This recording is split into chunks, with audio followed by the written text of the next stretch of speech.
Welcome. I'm Marissa Piazza from the Federal Reserve Bank of Cleveland. Welcome to day 4, the final day of the Uneven Outcomes in the Labor Market Conference. This conference was organized by the community development staff from the Federal Reserve Board and the Federal Reserve Banks of Atlanta, Boston, Cleveland, Philadelphia, San Francisco, and St. Louis. We designed this conference to convene researchers, policymakers, and practitioners to examine disparities in labor market outcomes and explore policy solutions to address these inequities. We aim to deepen your understanding of disparities in employment, labor market participation, income, and wealth, and to learn about their implications for economic growth, the health of communities, and individual well-being. We welcome questions throughout the session. Please enter any questions into the Q&A function. The chat function has been disabled for this session. We titled this panel today, "What's Government Got to Do with It? Policy at All Levels." We will be discussing how federal, state, and local policies could be used to close uneven outcomes in the workforce. Full bios for all speakers are available at the conference website. A link is available in the Q&A box on the screen. Today, you will hear from the following speakers. Bill Rogers, Vice President and Director of the Institute for Economic Equity at the Federal Reserve Bank of St. Louis. He will provide the framing for today's topic. Raji Chakrabarty, Head of Equitable Growth Studies at the Federal Reserve Bank of New York. She will present her research on the effects of changes in the federal funds rate on households. Kathleen Rudloff, Executive Director of WeVenture, Women's Business Center at the Florida Institute of Technology. She will present her research on the impact of state-level family policies on female labor force participation and entrepreneurship. Heather Stevens has also joined us. She's Associate Professor and Director of Regional Research Institute at West Virginia University. She will present her research on how economic development incentives affect racial and gender segregation of employment and wages. Neil Erickson, Principal Economist at the Federal Reserve Board. He will discuss his research on labor force participation and unemployment, structural change from the pandemic. And finally, Enrique Lopez Lara, Director of the Low Wage Work Program at the University of California, Berkeley. He will discuss the research and moderate the question and answers. During today's session, the views expressed are those of the presenters and not necessarily those of the Federal Reserve System or the Board of Governors of the Federal Reserve System. I'm so excited to have Bill Rogers talk to us today. Hi, Marissa, and thank you so much for leading us off. It's truly an honor and a privilege to have the opportunity to open up this amazing, what will be an amazing panel. I promise you. As my task was to really provide about 10 minutes of just framing remarks around this topic. And the first I want to do is talk about or identify what are some uneven outcomes in terms of how do we measure that as economists or social scientists? What are some economic indicators? And the ones that we focus on at the Institute for Economic Equity are employment population ratios, which capture not only search via the unemployment rate, but also capture decisions to participate. And that rolls up into the employment population ratio. So that's one indicator that we're very concerned about. Another, obviously, an outcome is our hourly wages and hours worked.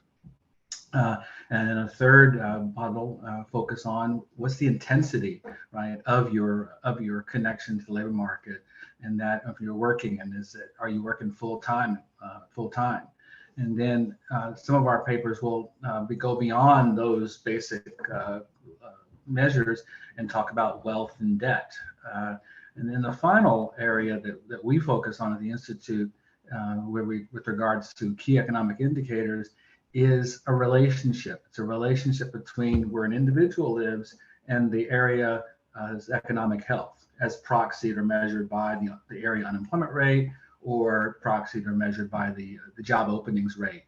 And what we find there, have been finding there, and been publishing some of our blog work, is showing that another source of unequal outcomes, not only the levels like lower employment population ratios, higher unemployment rates, lower wages, fewer hours worked, but that when area economic conditions improve, we see a disparate positive impact for certain groups.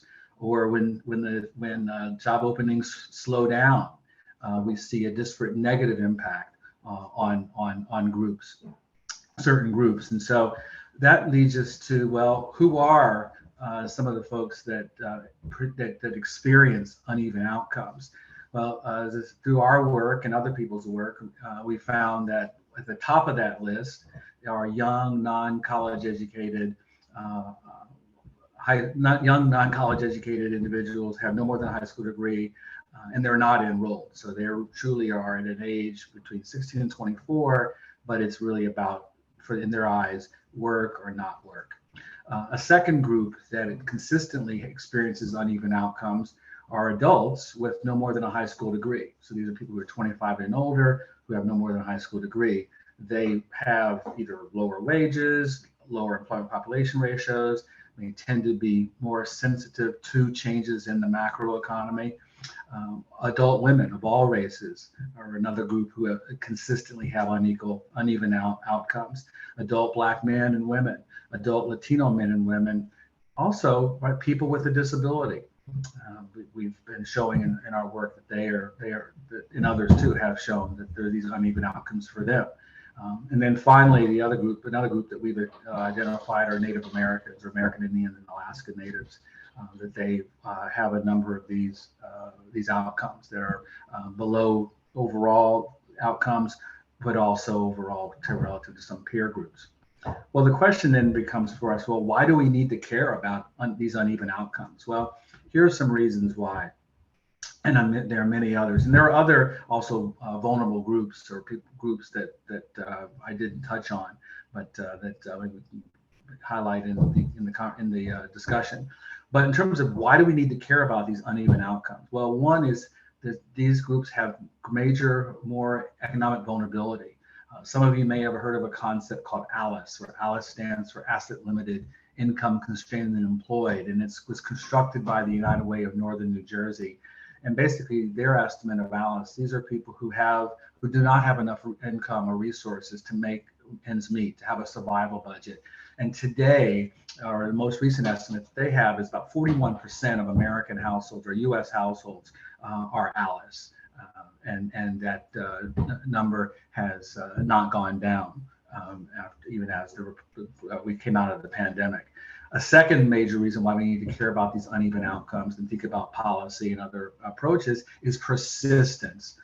That when you examine or study the black-white wage gap, the gender pay gap, we see that, and Richard Freeman and I and others have done work where we've seen that tight labor markets don't fully erode many of these uneven outcomes. Third reason why we should care, well, these gaps or these persistent gaps are inconsistent with the mandate of pursuing stable prices and maximum employment. Fourth, macroeconomic growth and conditions have disparate impacts, as I've described. And then fifth, if we place this conversation in a social determinants of health model, these uneven economic outcomes translate into health outcomes. Right? And then finally, that these uneven outcomes place a drag on productivity growth and ultimately economic growth. Well, this will be my last set of comments that will really then jettison into the paper presentations on various policies. And that is the unfortunate piece is when we start talking about policies, and this is why we have this panel here, right, of multiple papers, there's no silver bullet solution to addressing these uneven outcomes. The way I think about this work is three buckets: labor supply, labor demand, and institutions. And our authors are going to be presenting work in these different areas. So particularly labor supply, right, the role of child and elderly care with regards to generating uneven outcomes, or labor demand. What's the role that self-employment opportunities and entrepreneurship can play with regards to creating more even outcomes? What role can do economic development incentives provide with regards to, again, smoothing out these uneven contours of experiences? And then into what I call the institutional piece. And that's where a lot of the public policy conversation centers, where I first focus on education and childcare services, right, for children aged 3 and under, workplace policies at the local, state, and federal level. What are the roles? We'll talk about the role of economic transfers and financial benefits. And then we'll also talk about, I'll be handing it off to my colleague from the New York Fed in a minute, who will talk about the real policies and their impact on the speed of the economy's growth, and that hence their ability to or create more even outcomes. And then finally, that I think will permeate through all of these papers and a lot of our discussion, is the role of societal norms, culture, and history that such as various policies around redlining that are decades old, but they still have persistent effects today. So with that, let me stop, and I will turn it over to my colleague from the New York Fed, Raji Chakrabarti, and she's going to talk about federal funds rates and policy associated with their movement. So thank you. Thank you very much, Bill. Thank you for having me present this paper today. This is joint work with Maxim Pinkowski, also at the New York Fed. And I should say that it is a special honor to really follow Bill here, just because Bill has done quite a bit of work, I should say seminal work in this area. Long time back, he was one of the first people to actually look at this and then really kind of say that there are uneven effects when you look at the labor market, a little bit of which he talked about today. So it is really a pleasure to follow him and to hear him speak. And of course, I'm very much looking forward to input at the end of this panel. So with that, let's go on to the next slide. So in this paper, we are going to look at the effects of changes in federal funds rate on households, and we are going to look at basically 2 channels. One is through the household debt market, and the other one is the labor market. And we are also going to ask whether the effects are different across different types of households. Is it different in the household market, as well as household debt market, as well as in the labor market? We start with different measures of exposure to the federal funds rate, and these would be different in the household debt market versus the labor market.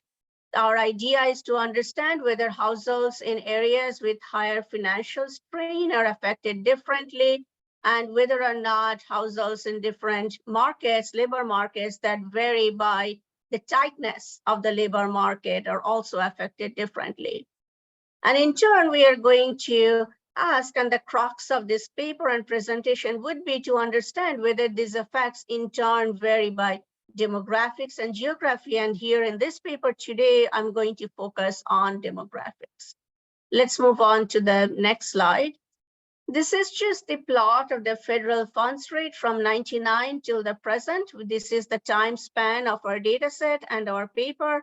And as you can see, there has been lots of ups and downs depending on the time period under consideration. So there is quite a bit of variation in the federal funds rate during our period of consideration. And that's what we are going to leverage in this paper today. Let's move on to the next slide. So as I said, apart from the changes in the federal funds rate, the time series that you just saw, we are going to try to distinguish between areas that vary in terms of financial stress, which will be our first measure. And then we will also distinguish between markets that vary in terms of labor market tightness. So in terms of the first measure, we use debt to income ratios. And the idea here is, for example, with FFR, with federal funds rate increases, households with higher debt to income ratios or households that are more stressed financially may find it harder to originate new debt. It can be mortgage debt or non-mortgage debt, and make payments on existing debt, and consequently incur more delinquencies. And the effects may actually vary by the type of mortgages that the households hold. So for example, the effects for variable rate mortgages, where your mortgage rate might change, is quite different, would be quite different than if someone holds a fixed rate mortgage rate, in which case the effects of the FFR would be much less, and much more muted. We in turn try to understand whether these impacts vary by demographics. We consider changes by differences by race, ethnicity, by income, by education, and by age in this paper, or in today's presentation. On the labor market side, we use employment to population ratios or vacancy to unemployment ratios to capture the tightness of the labor market. The idea here is that with FFR increases, demand for workers may actually fall. And if this does happen, then workers in a more slack labor market, where you actually have a lot of this is basically a supply market, at that point of time, there may be adverse effects compared to in a tighter labor market. And this again might vary by demographics, by race, ethnicity, by income, by education, and by age. So let's move on to the next slide, where we are going to talk very briefly about the data we are going to use. We use a variety of data. Today, we are going to focus mostly on the New York Fed Equifax Consumer Credit Panel. Apart from that, we use the C-HMDA data, the MACDASH mortgage servicing data. We use spending data as well from commerce signals. We use house prices data, and the labor market data that I'll present today will come from the QWI, or the quarterly workforce indicators. Let's move on to the results. I'm not going to go into the methods. Let's go to the next slide where the results are. I'm not going to talk about the methods, but just one-liner. We use a local projection model with distributed lags, and that's the results that you see here are plots from that specific model. So in this slide, we are looking at the effects on FFR increases on the auto debt market. And the first variable that we look at are the impact on shares, auto shares, then auto balances, and then auto delinquencies as well.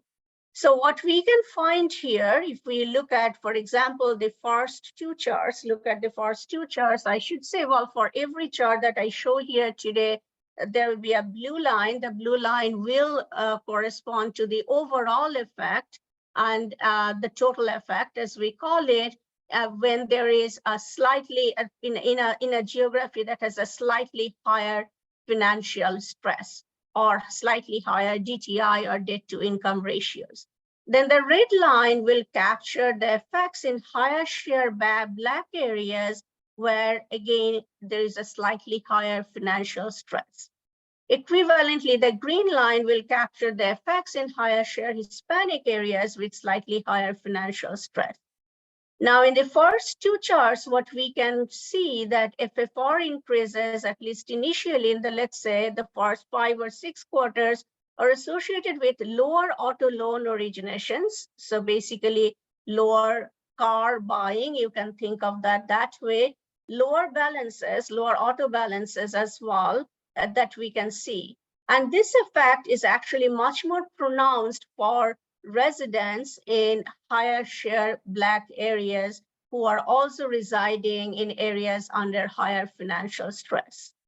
The last chart looks at the impact on auto delinquencies, and something that comes out very clearly in this chart is if you look at the effects after two and a half years, so after 10 quarters, you see that the higher share Black areas that are also under higher financial stress face a considerably higher delinquency rate than the other areas, than either the overall, the average area, or residents in higher share Hispanic areas. Let's move on to the next slide. Here we are going to look at the impact on mortgage debt. Again, similar way of looking at the results, effects of FFR increases, and whether or not the effects are different in areas under higher financial distress. And once again, are those different by the different geographies that have higher share Blacks or higher share Hispanics? So what we can see here is if you look at mortgage delinquencies, the last picture, you can see that FFR increases are associated with higher mortgage delinquencies in areas under higher financial distress, and that comes out pretty clearly in that picture. But something that is possibly even more clear, if you continue to focus your attention on that the third chart, you can see that higher share Black areas that are also under higher financial distress see considerably higher delinquencies, even when the delinquencies have started to decline in other places, and that's actually statistically different from those that we see in the other places. If we really quickly look at the first two pictures, in the first picture, we see an overall decline in mortgage originations with higher FFRs in more financially distressed areas, but they're really not different across different demographic groups. The middle chart, we again see there is lower balances as well in pretty much every area, not statistically different from each other. What really is prominent in this whole slide is a considerably higher delinquencies of residents in higher share Black areas, about 2.5 years or so after the FFR increases. Let's go on to the next slide. So we can see these effects are pretty dynamic, and some of these take time to actually show up, as you saw in the last slide. Now, this one is looking at the effect on credit card debt. The first one is on credit card limit, credit card balance, and credit card delinquencies. So what we see here is that actually FFR increases are associated with higher credit card limit. There's a typo here in the first year, and higher credit card balances and delinquencies in financially more stressed areas. Now, borrowers in higher share Black areas are prominently different in pretty much each of these pictures. You can see that higher share borrowers in higher share Black areas that are financially more stressed from the first chart face perceptibly lower credit limits. That you can see very clearly after about a year after the FFR shocks happen. And if you look at the last chart, you can see they also face higher delinquencies, credit card delinquencies, and they continue to persist till the end of our time period, which is 4 years after the FFR changes, FFR increases. And I should also point out that these differences are statistically different from each other. When I say they're statistically, the effects in the higher share Black areas are statistically different from that of the overall or the average effect. Credit card balances are also higher, you see from the middle picture, and that can very well be because of higher delinquencies in higher share Black areas. So one of the reasons we think about that actually might be behind this is that it can be higher credit card interest rates that follow higher FFRs. There may be credit market frictions that lead to lending aversions, for example, for people living in higher share Black areas, which may explain the lower credit limit and hence lower credit access, etc., which might actually lead to the patterns that you see in this slide. Let's move on to the next one. So this one looks at overall financial well-being. And the first chart is looking at impacts on credit score. The middle one is on foreclosures. And then the last one is on bankruptcy. We actually see credit score declines, as you can see, and bankruptcy increases, foreclosure increases as well after an FFR increase in areas under higher financial distress. Now, what we further see is that these increases or decreases, in the case of credit score, these are decreases. For foreclosures and bankruptcies, these increases. These are actually much more prominent in Black, higher share Black areas that are under financial distress.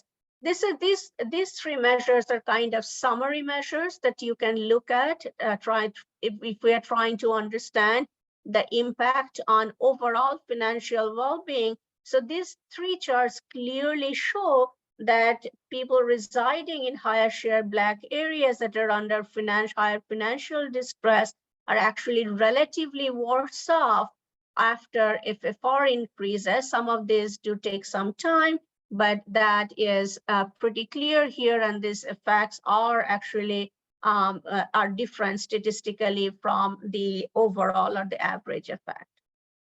Let's move on to the next slide. This is going to be my final slide. Actually, there is one more quick slide with the charts. So this basically tries to understand whether or not the effects that you just saw are contributed by differential labor market impacts also happening in the same areas.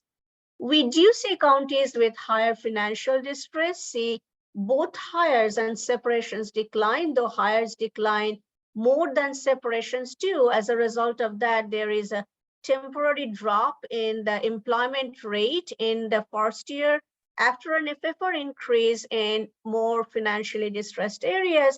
And this pattern is higher in areas with higher Black share. But I should say that these are not statistically different from the overall effect, and magnitude-wise are small enough that they cannot explain the effects on in the household debt market that you just saw. Final chart slide. Let's move on to the next one. And in this next one, we just look at the labor market impacts of changes in federal funds rate, and if they're different in tighter labor markets versus not tight labor markets, and also whether or not these are actually different across different demographic groups.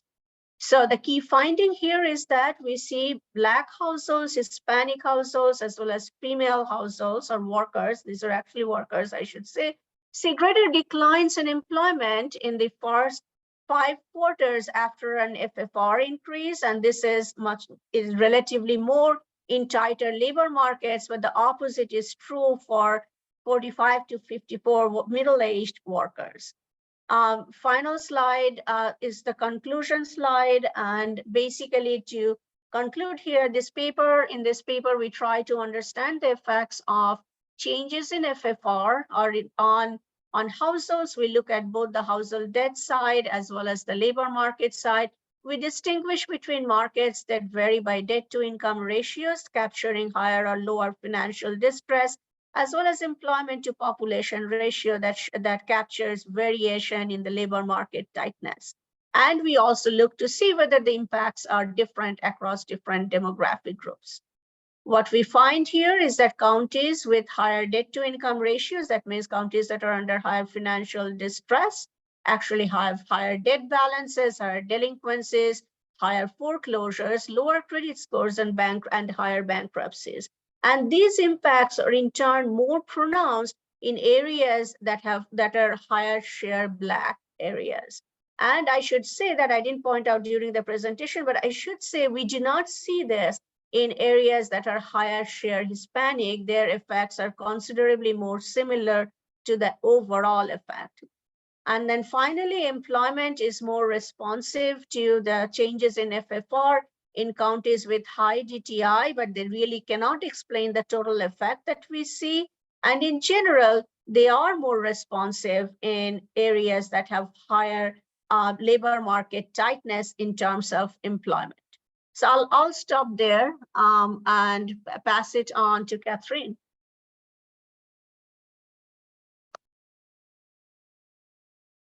Thank you so much, and good afternoon. I'm grateful for the opportunity to share my ongoing dissertation research with you all today. All insights and analysis presented are my own and not reflective of Florida Tech University, nor the Census Bureau or other organizations whose data is referenced. There has been significant increase in the number of women-owned businesses in the United States over the last 30 years. In the 5 years leading up to the pandemic, women were starting an average of 1,800 new businesses a day, far outpassing their male colleagues. This trend continues during the economic recovery, with women of color leading the way. This is a data point that organizations like mine often celebrate. But at the same time, the United States has also seen significant growth in the number of individuals, men and women, classified as self-employed, which includes independent contractors. There's also been an increase in the number of Americans working multiple jobs. While the growth of the gig economy has gotten a lot of attention, numerous analyses estimate that gig work, task-based work facilitated by a web platform, only accounts for between 1% and 5% of the labor force.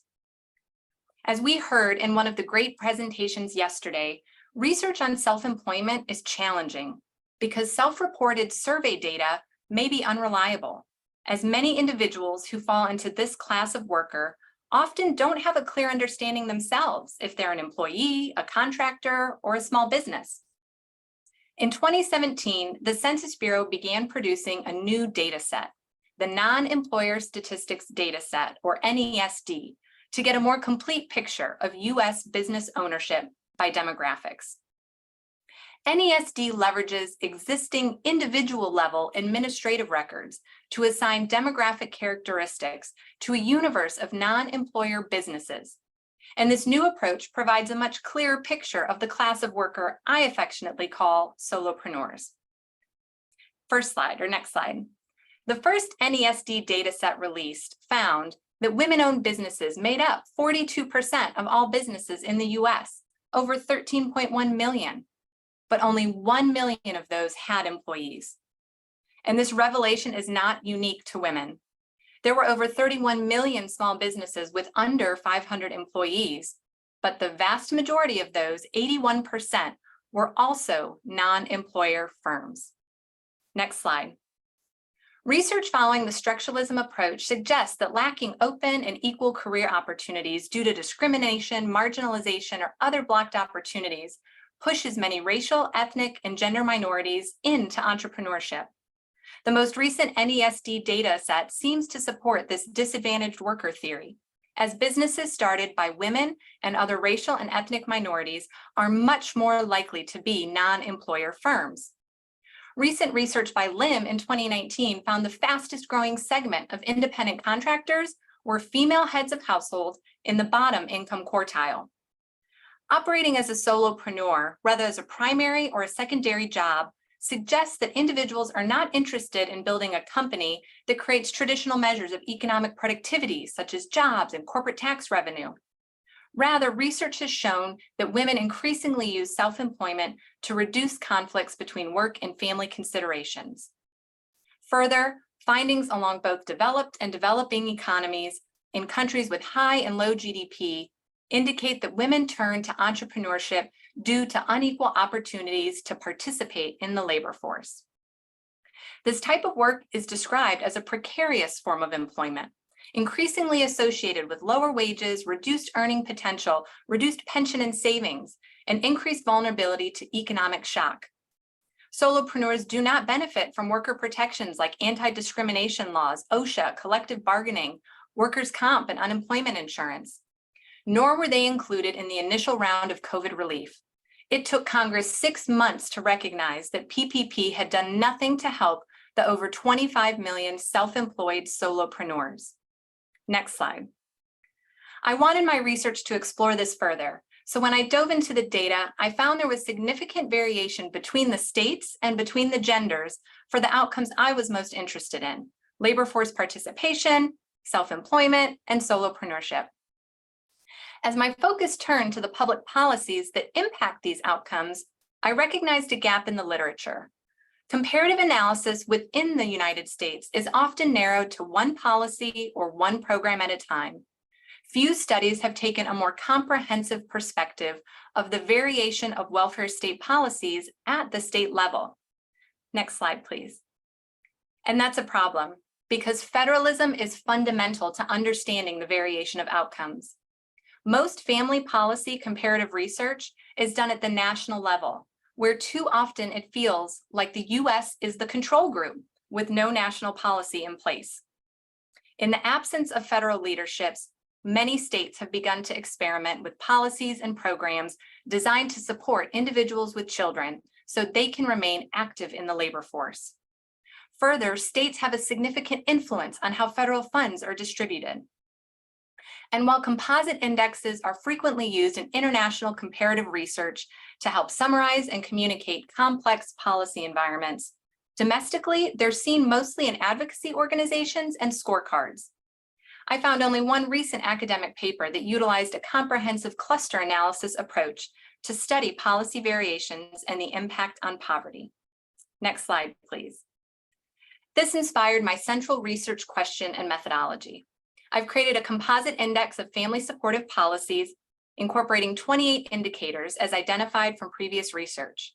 And my 4 hypotheses are that states with more family supportive policy environments will see higher female labor force participation, will see a narrowing of the gender gap between men and women in the labor force.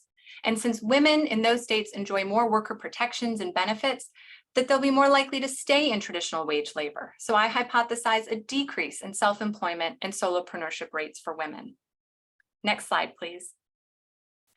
The 28 policy indicators are organized into 3 dimensions: childcare, economic transfers and benefits, and workplace protections.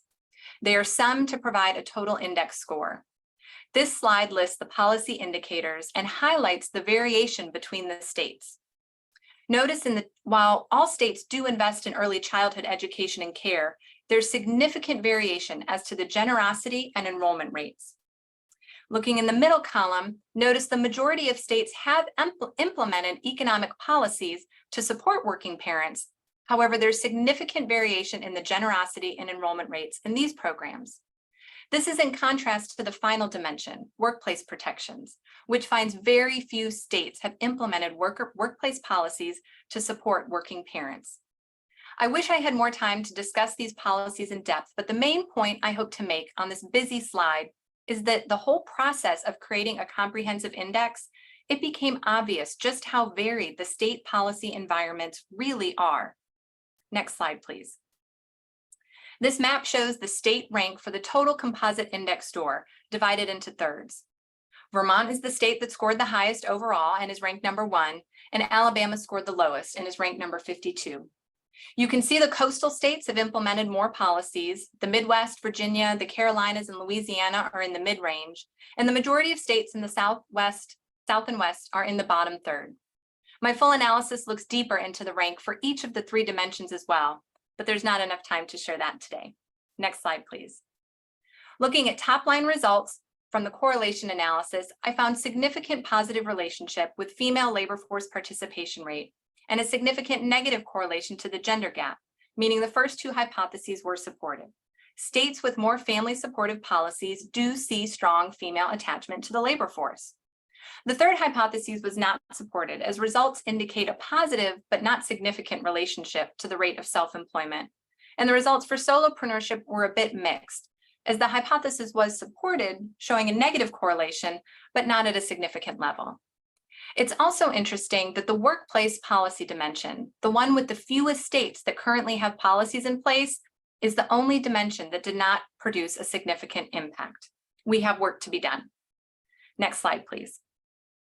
I also conducted regression analysis using an empirical model that incorporates state level and regional fixed effects. Again, the first 2 hypotheses were supported with significant effect, and the R-squared does indicate a good model fit across all variables. However, results did not support my hypothesis that a high index score would be associated with lower rates of female self-employment and solopreneurship. Some of the additional covariates, like state unemployment rate, had a very significant effect. Next slide, please. In conclusion, significant policy variations between the states have resulted in a variation of economic environments, and my initial analysis suggests interesting correlation with the uneven outcomes between the states for the 3 dependent variables considered. It is my hope that the creation of the U.S. Family Policy Composite Index has made a significant contribution and will encourage more comprehensive comparative studies within the United States. Thank you. And the next speaker is Heather Stevens.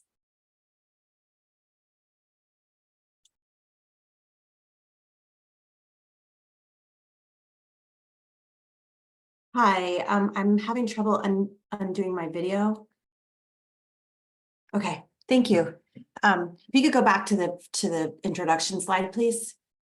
Thank you for the opportunity to present this research. This is some joint work with my colleague at Carly Ann Patrick at Georgia State University. And this is part of a series of papers that she and I have been working on and sort of in our overall research agendas, both of us looking at economic development incentives and their role in various labor market and other economic development outcomes. Today we were talking about, or this week, we're talking about uneven labor market outcomes and disparities in employment and wages. And we really wanted to see, do these policies, economic development incentives, have the desired effect for all populations? Next slide, please. So before we get going, I want to talk a little bit about what economic development incentives are. They are the primary labor market policies used by state and local governments to promote job opportunities.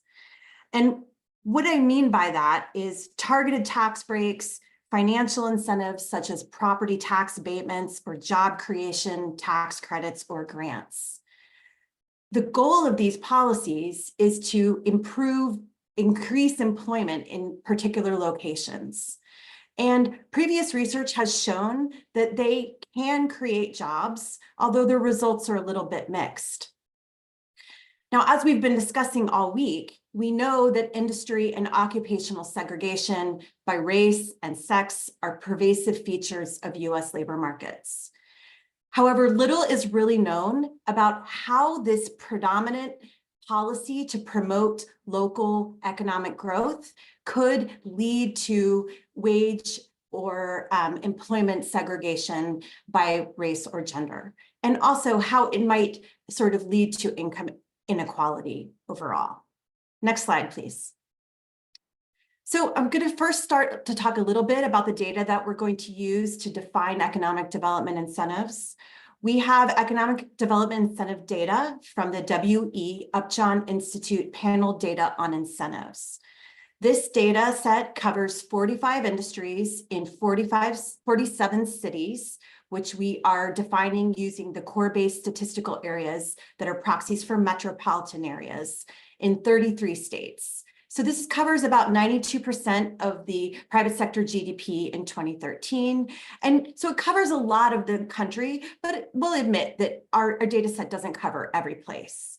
We're going to use the net taxes paid for each industry in each CBSA to reflect the incentives received.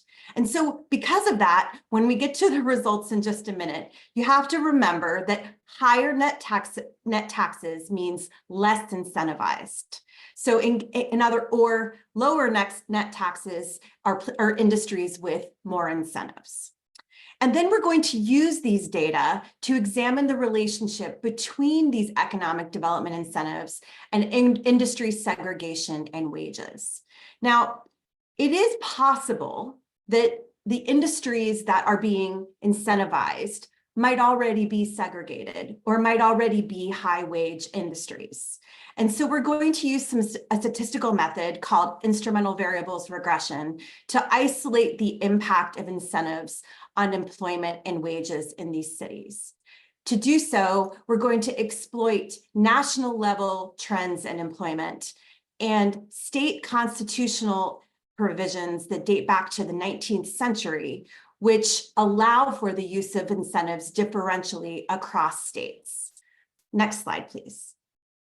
So first of all, I'm going to just show some simple correlation charts to sort of show you that there does seem to be some relationship between economic development incentives, industry segregation by race and gender, and differentials in wages. So these two slides this slide shows how economic development incentives, our net taxes, are correlated with the share of minorities in an industry and the share of female workers in an industry. And so if you look at the lower end of the net taxes, remember, those are the more incentivized industries. We see more incentivized industries have lower shares of both minority and female workers. Or conversely, higher net taxes, less incentivized ones are the ones that actually are more equal. Next slide, please. Again, higher incentives is lower net taxes. And so here we're going to look at the differential in wages between men and women and non-Blacks and Blacks. And you can see that on the first chart here, that lower incentives are associated with a lower net non-Black wage premium. In other words, higher incentives basically means that white workers are making more. And similarly, on the right-hand side, you can see that higher incentives mean that males make a higher wage premium compared to female workers. Okay, next slide, please. All right, so now let's turn to the results of our regressions. And because we have a lot of results, we're depicting these again using some figures. And so what our results find is that incentives do have a positive effect on wages. So that's good for policymakers that are interested in increasing employment and also increasing wages. But probably not surprisingly, we do see that there are differential impacts on wages where females and Black workers are actually benefiting less from this increase. Next slide, please. We also see that the majority of this wage effect is for high wage workers. So high wage workers are seeing about a 2.4 to 2.8% increase in their hourly wages, while lower wage workers and middle wage workers are seeing either no or potentially a decrease in their hourly wages. And this is obviously problematic because it's contributing to income inequality. Next slide, please. So then we create a couple of measures that sort of look at the relative incentives that industries are getting.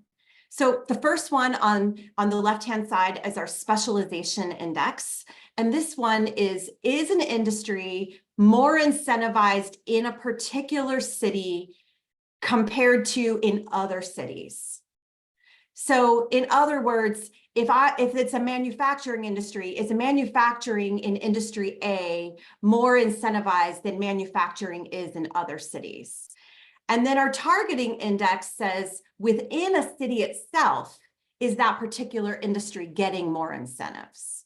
And in both cases, we see some evidence that this is contributing to wage disparities, where the male to female wage differential is higher in more incentivized industries, and similarly, the non-Black to Black. And I guess I'll just remind you that just like on the other slides, in this case, a lower index is a more incentivized industry. Next slide, please.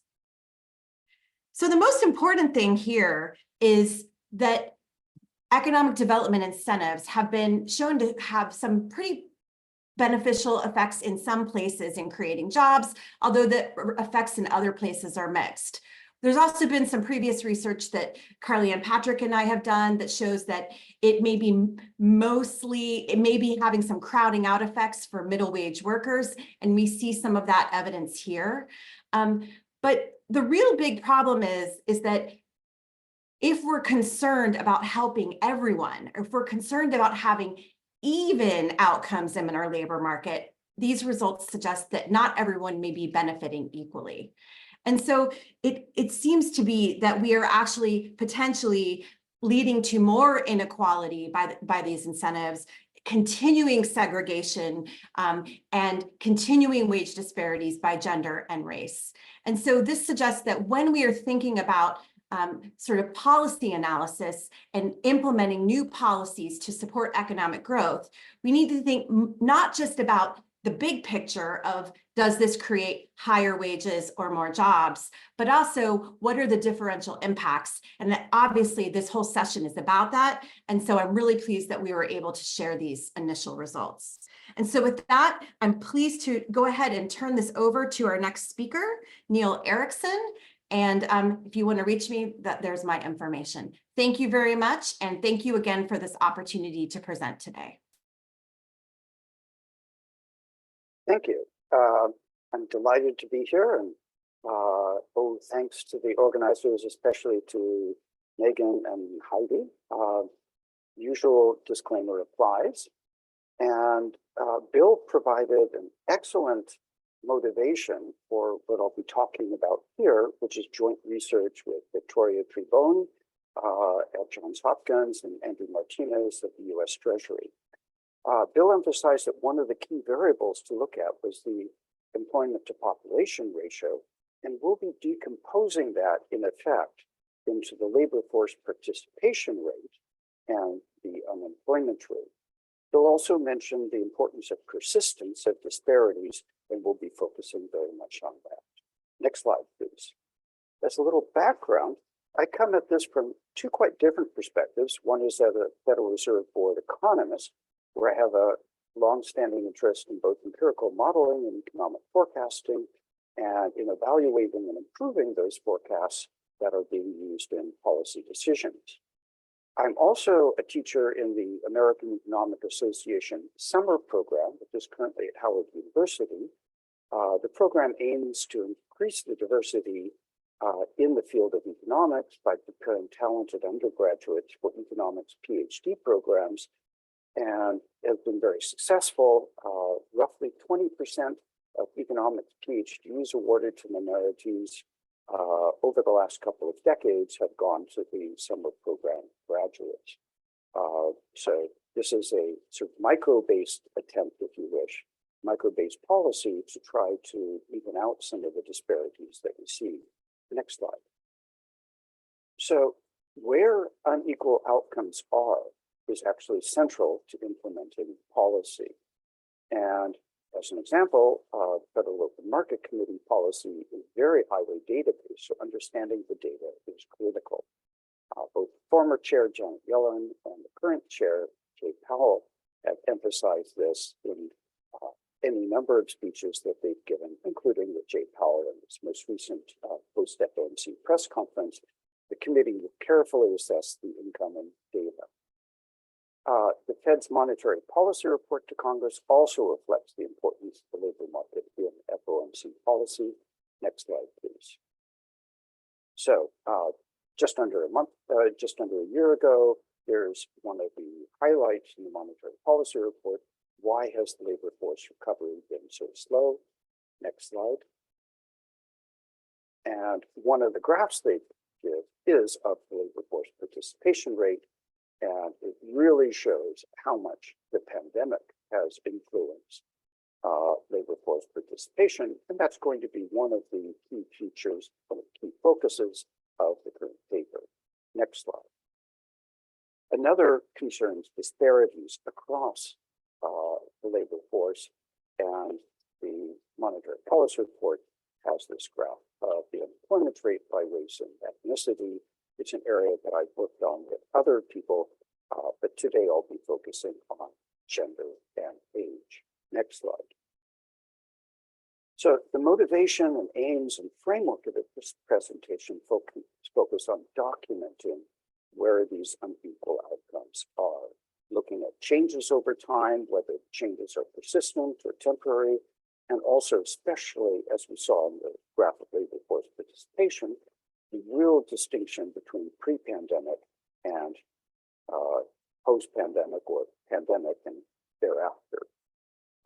And these disparities show up across subgroups, and we'll be looking at gender and age. We'll be assessing these disparities in an innovative approach where we use dynamic modeling of systems of economic variables, both of the labor force participation and unemployment rates. broken down by subgroups and also across subgroups to pick up gaps in disparities. We'll also forecast from a pre-pandemic model into the pandemic to understand consequences in the labor market of the pandemic. Summarize the marked disparities across gender and age, also across ethnicity, especially go at the beginning of the pandemic in 2020 and 21. Lower labor force participation persists among many of the subgroups. Next slide, please. So details are that we're going to focus on these two key labor force variables, labor force participation rate and US unemployment rate. It's drawn from a sample of around 60,000 observations surveyed in each survey, each time point. And we'll be looking at those fluctuations in unemployment rates and labor force participation rates across different sectors, and there are many potential implications, including for labor shortages, economic recovery, hidden unemployment, and economic policy. Next slide. So, two key variables, unemployment rate, which is the number of unemployed relative to the labor force, and then the labor force participation rate, which is labor force relative to the population. And Bill was mentioning the employment to population ratio, which is just a different way of representing those two variables together. Next slide. So we're going to begin by looking at disaggregation by gender, looking at both male and female activity in the labor force. And we see a gradual narrowing of the gap in terms of labor force participation rates between men and women, pre-pandemic and also in the pandemic. But there's persistently lower labor force participation rates in the pandemic. For unemployment rates, and here there's actually a typo, it's relatively lower female unemployment rates during the financial crisis, but relatively higher female unemployment rates early in the pandemic, which arose in fair part because of women tending to be more likely to be involved in the service industry, and the service industry is differentially affected by the pandemic. There's been a rapid recovery in unemployment rates more recently. Next slide. So the upper left graph gives us labor force participation rates for males, for females, and then the total. The lower left slide gives us the gap, the differential. And of course, we're focused here on uneven outcomes. We can see that the gap has been narrowing over the last 4 decades, and even into the pandemic, continued narrowing, but it's still persistent. We're still looking at a gap of 10 percentage points in the labor force participation rate. The second column of graphs gives us the same sort of results for the employment rates, and again, seeing the notable spikes, both at the time of the financial crisis and then recently with the pandemic. Next slide. So we're going to build a model over the pre-pandemic period and then use that to forecast into the pandemic, where we're now going to interpret the forecast as representing what would have happened if the pandemic had not mattered for the labor market, and then use the gap between those forecasts and what actually occurred to pick up what the effects of the pandemic was on the labor force, on the labor market. We have disparate labor outcomes for the pandemic. The unemployment rates returned to near pandemic levels relatively rapidly, whereas labor force participation rates have been very slow to recover, still below pre-pandemic levels, and women were much more adversely affected than by the pandemic. We'll then go on and look at disaggregation by both gender and age using the same sort of methodology. Next slide.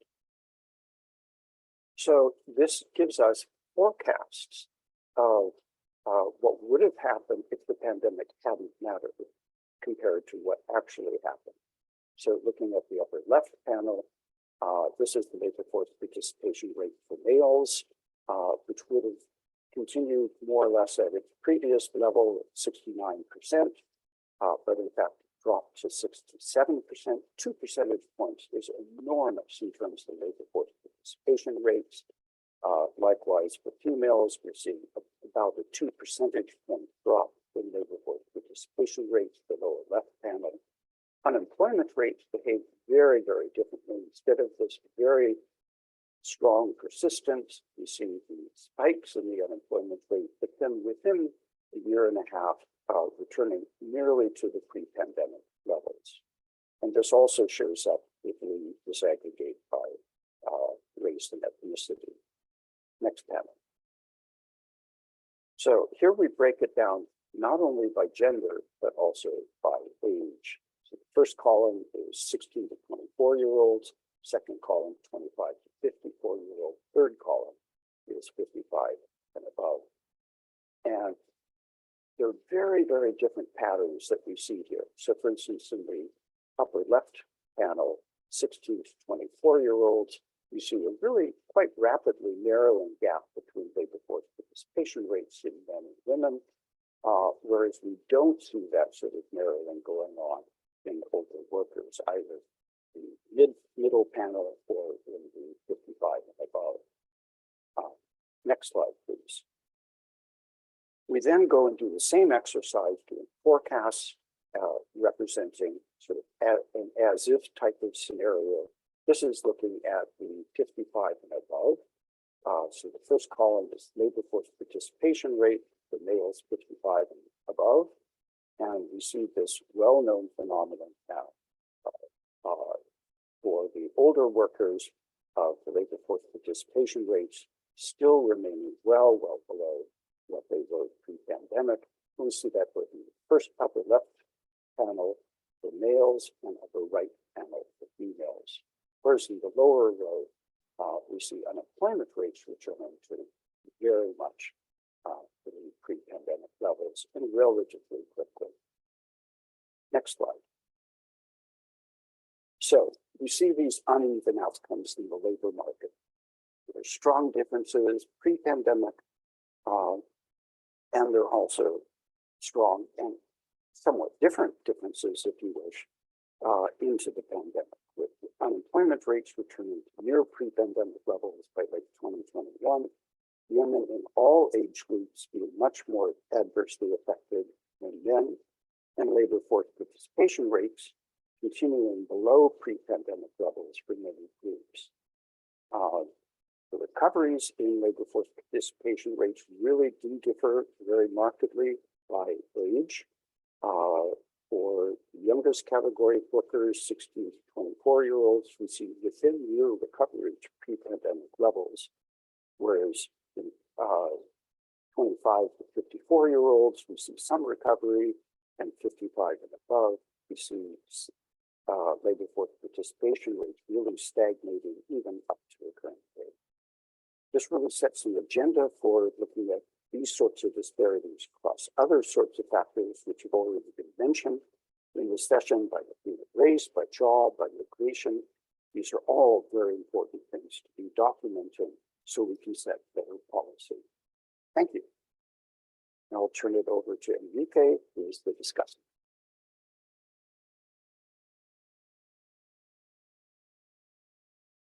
Thank you, Neil. Good afternoon, everyone. I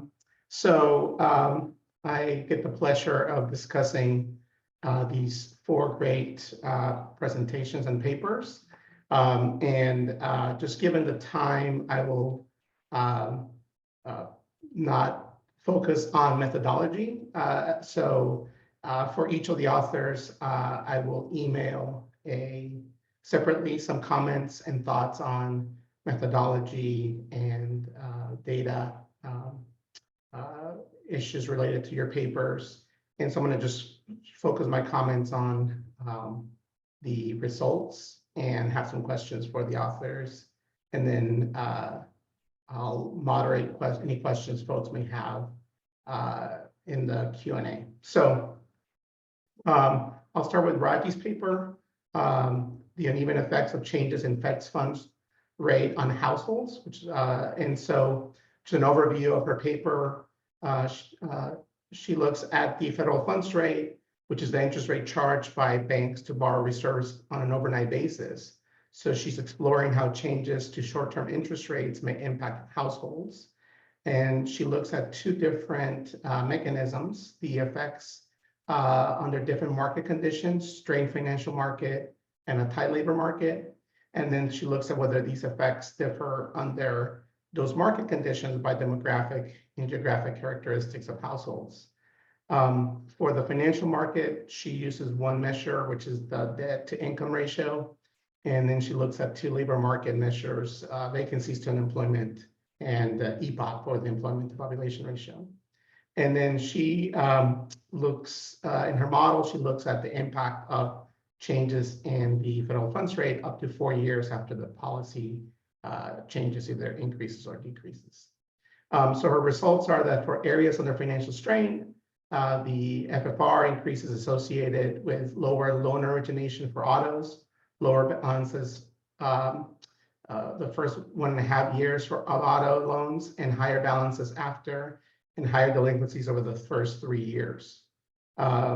The FFR is increases in the FFR is also associated with higher mortgage delinquencies, lower mortgage originations, lower mortgage balances. The FFR increase is associated with lower credit card limits, higher credit card balances, and higher credit card delinquencies in financially strained markets and in tight labor markets. So the FFR increase is associated with lower overall financial well-being. When looking at demographics and geographic characteristics, these effects are greater for higher share Black areas, especially in delinquencies, and these differences especially pronounced in credit cards, mortgage delinquencies, and financial well-being.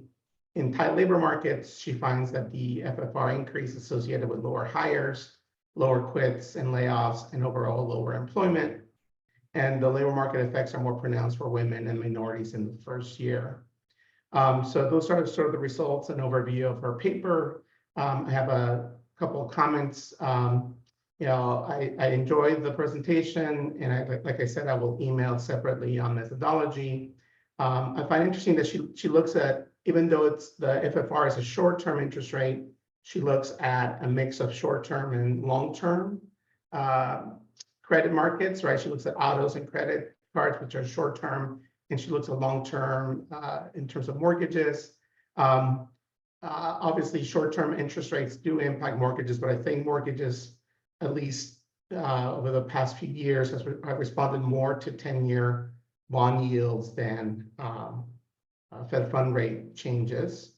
So I'm not overall not surprised by the heterogeneity of effects by demographics, but I believe this speaks more to structural issues with financial and employment markets more than FFR policy.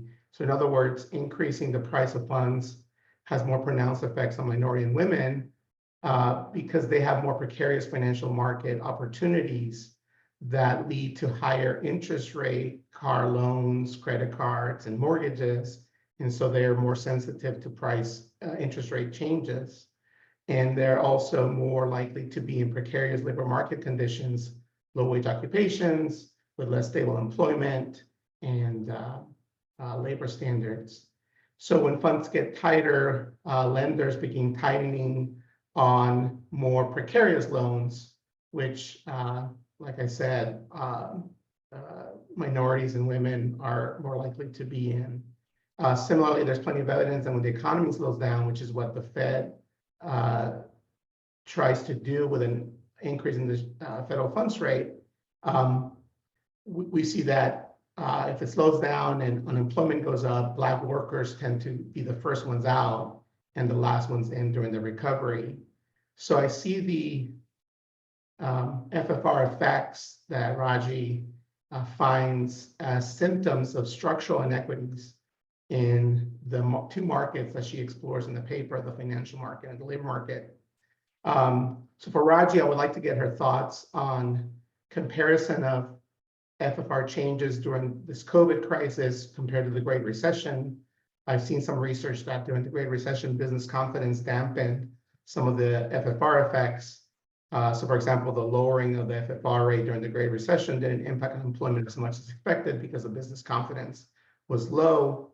Currently, we have FFR increases to deal with inflation, and we see that business confidence, again, particularly in small businesses, low. So any thoughts she has on comparing the two, and then just overall reactions to whether the FFR is really, how much of this is really FFR driven, or FFR is just a symptom of some structural inequities that are baked into these markets that just magnify the impact of the FFR. So thank you, Raji. I'll move to paper 2, which is Catherine, and the impact of state-level family policies on female labor force participation and entrepreneurship. So just overview, she explores how state-level family policies impact female labor force participation in the US. She focuses on self-employment and non-employer firms or solopreneurship among women. And I guess the question is, are precarious working conditions pushing women to self-employment or solopreneurship? As she mentioned, self-employment is not all that it's cut out to be, despite what many platforms say when recruiting folks to drive or deliver for their companies. Self-employment is associated with lower wages, reduced retirement savings. Workers are at greater risk of economic shocks, and they do not get the protection of many labor standards available to W-2 workers. And then she uses a mixed methods approach, including an index of family policies, to address a large variation in state-level policies across the US. Her results are that a higher state family policy index score is associated with higher female labor force participation rate. Higher state family policy index score is associated with lower gender gap in labor force participation. A higher state family policy index score is associated with lower rates of female self-employment, and a higher state family policy index score associated with lower rates of female solopreneurship. She finds ambiguous quantitative evidence on the impact of state family policies on non-employer firms for women or solopreneurship. So a couple of comments for Catherine. Again, I enjoyed reading the paper, and I'll send a separate email with suggestions on methodology, particularly ways to exploit the variation in state-level family policies a little differently. And I also look forward to the qualitative analysis on solopreneurship that you're starting. I think it would be interesting to see not just the transition to self-employment, but also those who transition and then came back to traditional employment because of self-employment not being all that they thought it would be. Interested in what are the differences by worker characteristics, race, education, family size, household income. You know, self-employment and solopreneurship is not low barriers. There's high barriers, and including financial investments needed and other forms of barriers. So how are those manifesting itself in some of the breakdowns by race and family size and so forth? Also curious about any thoughts you may have on your quantitative analysis and the data you're using in terms of misclassification issues, right? There's robust evidence that many workers, are classified and think of themselves as self-employed, but they really are just, they're workers. They're misclassified so that the employers don't have to pay some of the taxes or other business taxes they have to pay. Also interested in your thoughts on right to work states or states with mandatory arbitration and how that can transition out of traditional employment to self-employment. And then just thoughts on states with higher labor standards and high state family policies. For example, here in California, we have a high minimum wage, we value unions, high labor standards, but then you also have this narrative that these policies are not conducive to starting new businesses. So interested in any thoughts you may have on how to square those two. But again, I enjoyed reading the paper. I'll move on to paper 3, which is Heather's paper. So quick overview of how economic development incentives affect racial and gender segregation of employment and wages. In her paper, Heather and her co-author explores the impact of EDIs. So EDIs are policies like targeted tax breaks, property tax abatements, job creation tax credits, new market grants, and so forth on labor market outcomes for women and workers of color. More precisely, she's asking the question, does the use of EDIs exacerbate occupational segregation and the wage gap by race and gender? And she exploits the variation in EDI across industries and cities to look at the industry share of female and non-white workers and the effect on the male-female wage and white non-white wage. Some of her results are that EDIs are associated with higher wages within industries, mostly for higher and medium income wage groups and less so for women. EDIs are associated with larger male-female wage ratios. Industries with higher EDIs are more segregated by race and gender, but not sure which way the causality runs. And she wants to do further segregation to study some of these effects. So some couple of comments for Heather. Like before, I really enjoyed the paper. I also think that this paper is trying to fill a much needed research area. And I will also provide separate comments on methodology as well. I just wanted to make sure that I understood that when you're talking about Hispanic or white, you're talking about non-Hispanic white. Wasn't clear in the paper whether that was the case. And then I was also interested in seeing more disaggregation by race beyond Black or a non-white category.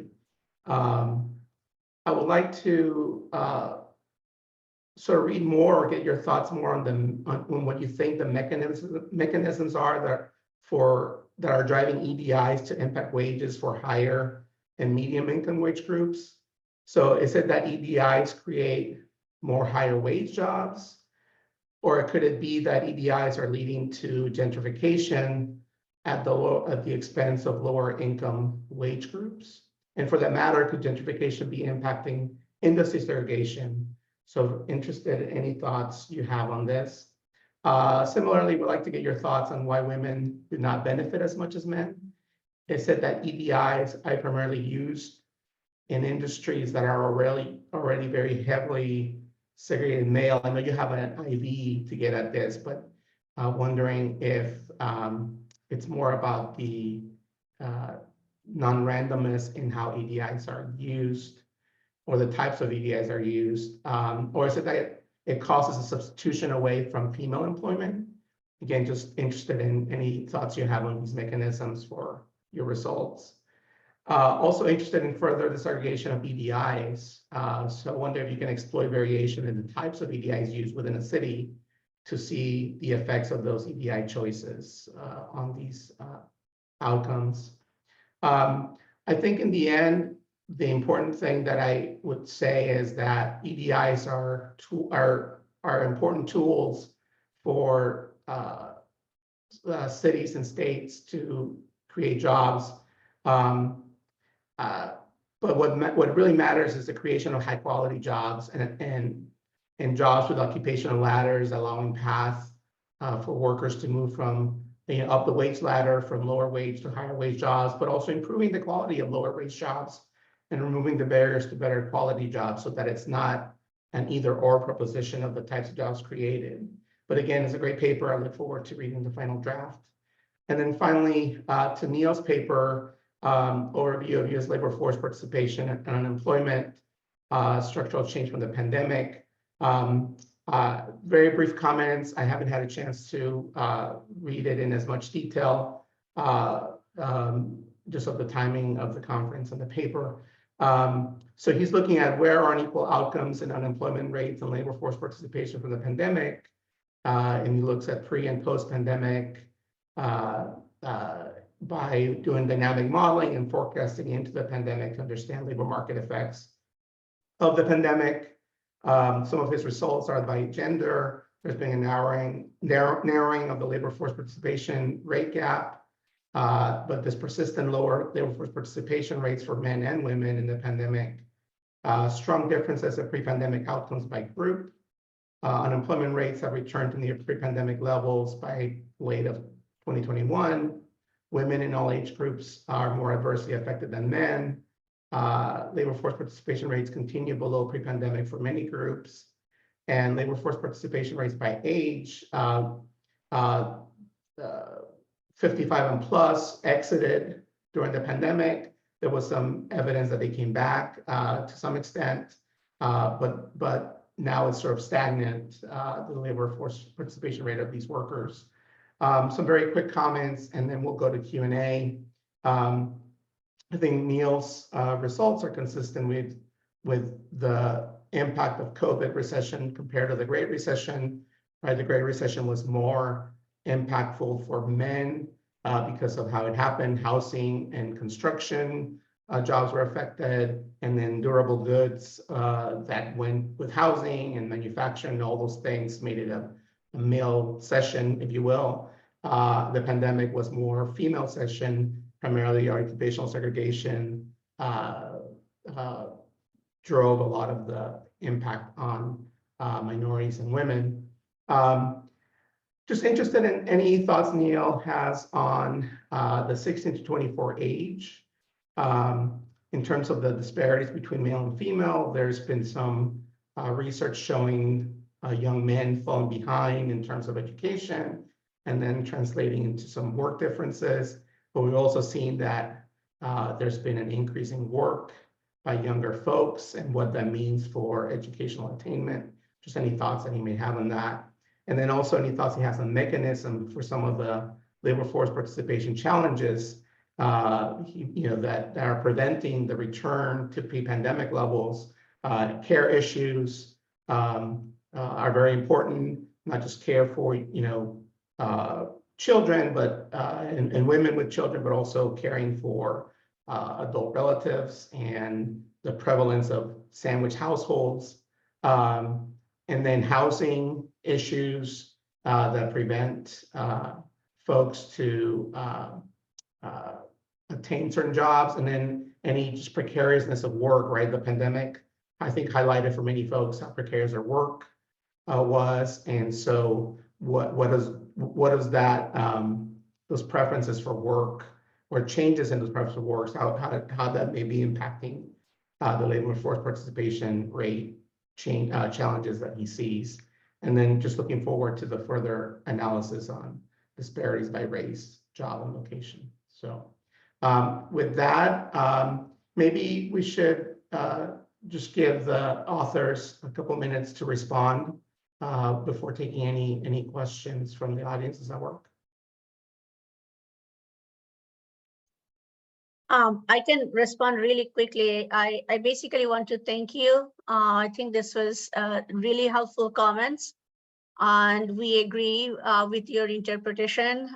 We do think that what you have said in terms of the mechanism is what is at play, which is why we show that the negative impacts in the higher share Black areas in the household debt market because of an FFR increase in more distressed areas are not completely explained by negative labor market impacts. And that the balance of it is exactly what you have pointed out, which is really an interaction with pre-existing frictions, inequities that are differential in this market. So we see that as a mechanism, the main mechanism, and that's exactly what you have pointed out. I think your comment about comparing with the Great Recession period is a great comment, and I think it is definitely a useful exercise, an interesting exercise to know whether or not this happens in every time in a recession. Our recessions are different. Obviously, around that time there were lots of other economic differences that happened. So whether or not they kind of still we see the same effects or not, that's not something we have done so far, but it's an interesting thing that we can definitely do. So I'll keep it there, but I really appreciate your comments, and they totally make sense. I was actually chatting with my co-author on the side, and both of us, Maxime and myself, we both thank you a lot for your thoughtful comments. Thanks, Raji. Yeah, I agree. Thank you. That was great feedback. And I look forward to, if you can send me some more. I'm still working on this, so all input is greatly appreciated at this point. And I'll address your question about the misclassification of self-employed solopreneurs. It is a really big problem, and there's other data sets that are trying to either have more comprehensive when they are individual, relying on individual response. So like the NORC is working on the new entrepreneurship in the population study that like asks multiple times and really trying to dig down to understand. But that's why I chose to use the NESD data set, because it is based on administrative data at the individual level. So they're taking, I believe it's IRS tax data, and kind of matching it up with that demographic information so that we really could get an understanding of who those non-employer firms were. And it's a huge data set. I've really enjoyed getting to dive into it, and I welcome the opportunity to talk about it with other researchers interested in leveraging that sort of access. Thanks, Catherine. Okay, I'll go ahead and go. Thank you so much, Enrique, for your comments. This is a pretty new paper, so it's very useful at this stage to get some good feedback. Yes, when we say white, it is non-Hispanic white. We made sure that that was the case. I also saw an audience person had asked if the more incentives is associated with lower shares of minority employment, and yes, that is the case. And potentially the reason, right, is political. Those particular results are not the regression analysis. Those are just correlations. And so in our regression results, we really are trying to control for this kind of reverse causation, right, where majority white industries might have more political power potentially to get more incentives or things like that.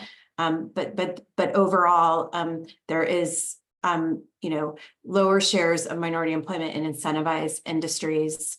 And then there was also another an audience question about which industry types are generally incentivized. There's lots of variation across space in terms of which industries are incentivized, but with our statistical methods, we're actually controlling for industry and year trends. And so what our results basically suggest is that incentivizing specific industries or specific industries within a city can be interpreted as increasing inequality in that industry in that city. So it's after controlling for these trends overall. So again, there's, you can look at what the big ones are, a lot of manufacturing industries and things like that, but we should be controlling for that. And we still are seeing these sort of increasing inequality and increasing disparities in terms of wages. Thank you again. Thanks, Heather. At this point in time, I'm going to jump in. Thank you to everybody for such a robust discussion. On behalf of the organizing committee, we want to thank you for joining us. I want to acknowledge all of our participants for their time and insights shared today and the formative discussion. In a moment, you'll see a link to our daily survey. Please provide feedback on the session as you see fit. There was a question and answer in the chat on when information will be posted. Please consult that. And thank you again. Have a great day.